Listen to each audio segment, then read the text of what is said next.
Hello and welcome to Alice's Garden Plate. I help viewers who are gardeners that love to cook utilize their harvest year-round by garden planning, preserving methods, and recipes. That right there is Sally. You'll see her a lot in the background.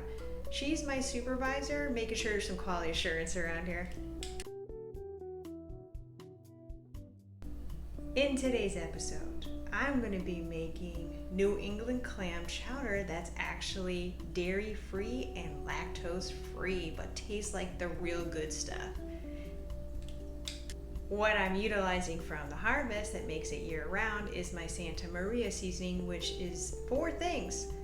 Flat leaf parsley, which is the Italian version, granulated garlic, 5 peppercorn blend, and some Himalayan salt. It really comes through wonderfully in the clam chowder.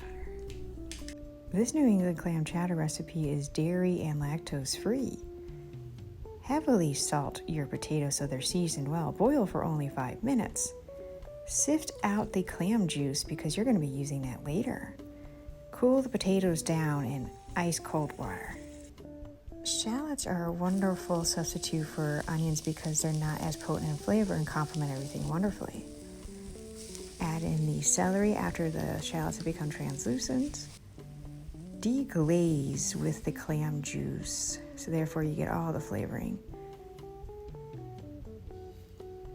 Pour in the coconut cream. It does not taste like coconut, but is very creamy. Potato starch into the clam juice that you saved earlier.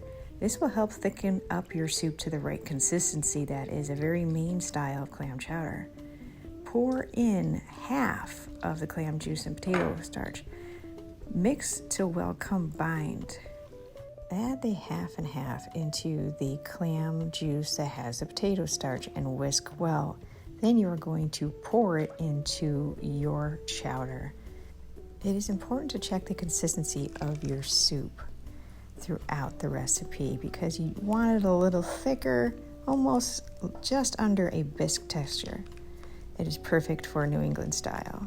Toss in the clams, mix till well combined, get all those bits on the bottom. Again, checking the consistency because you're at a simmer.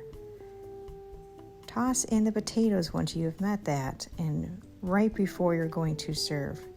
Mix till well combined. The chef's kiss is the celery leaves as a topper. Adds such freshness and wonderful flavor depth.